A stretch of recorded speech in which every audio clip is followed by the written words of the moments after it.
సినిమాలు సీరియల్ చూడడం ఇవి కాదు, కొంచెం ఇవన్నీ మహాపాపాలు. ఇవి కాకుండా ఏమేమి ఉండాలంటే కార్యేషు దాసి, కరణేషు మంత్రి, భోజ్యేషు మాత, శయనేషు రంభ. ఆ రకాల మార్పులు కలిసి ఉంటాయి. ఏమిటి? ముందు కార్యేషు దాసి, పని చెప్పినప్పుడు పెళ్ళైన తర్వాత అత్తానికి వెళ్ళగానే ఇంట్లో కూర్చొని తగ్గేసుకోవడం కాదు. అమ్మాయి చేయవలసింది ఏంటంటే ఇంట్లో పనులన్నీ చెయ్యాలి. అత్తగారు ఏ పని చెప్పినా ఎందుకు అనకుండా, ఏమిటి అనకుండా చెయ్యాలి. ఆ విధంగా పని చేసేటప్పుడు దాసిలాగా పని చెయ్యాలి.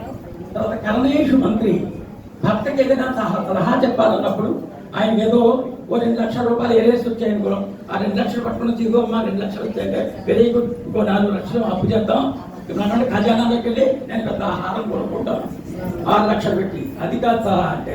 సలహా ఎలా ఉండాలి? మంత్రిలా ఉండాలి. మనకి 2 లక్షలు వచ్చాయి కదండి, ఈ 2 మంచి వడ్డీ 20 రూపాయలు అప్పు చేస్తాను, 30 నాకు పెట్టాయి అనేటువంటి భార్య కాదు. ఈ విధంగా సంతోషంగా తీసుకోవాలి. తర్వాత కరణేశం అంటే తర్వాత భోజ్యేషు మాత, పెట్టేటప్పుడు తల్లి ఎలా పెడుతుందో పిల్లవాడికి, ఏం పెడుతుంది? పిల్లవాడికి దానికి తిన్న కోరిక ఏమైనా ఉందా? పిల్లడు ఆకలిస్తున్నామో అని పాపం పొట్ట తడివేటువంటిది తల్లి. అంతేకాని పెళ్ళాన్ని పెట్టమంటే ఓ ప్లేట్ అక్కడ ఠాంగ్లో కొట్టే, ఆ ప్లేట్ అక్కడ వేసి దాంట్లో కూరకి నెట్లో కొట్టే, కొట్టేసి ఇంకో ఈ పట్ట ఏమంటావా?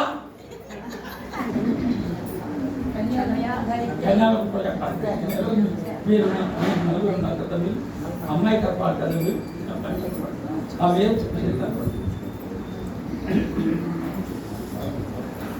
ఏం ఏమేమి కవి? 4 నామార్థాలు ఉన్నాయి. అందుకు 4 పురుషార్థాలు చెప్పేసి చెప్పండి.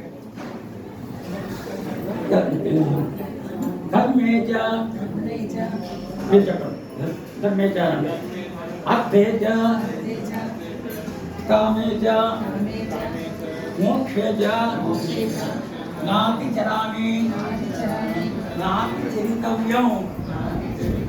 అది అలాగా అంతా అప్పట్లోదంటే తగడే నొట్టుకుంటున్నాం.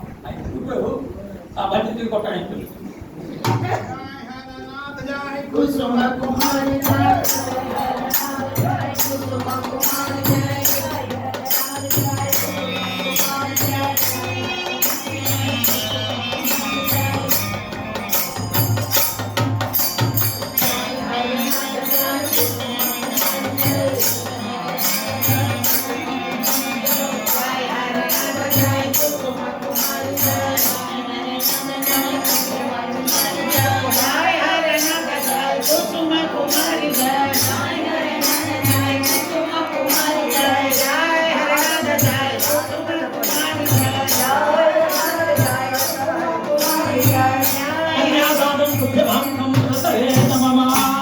ఈ ఆడవాళ్ళు కన్యాదానం చేసేసారు.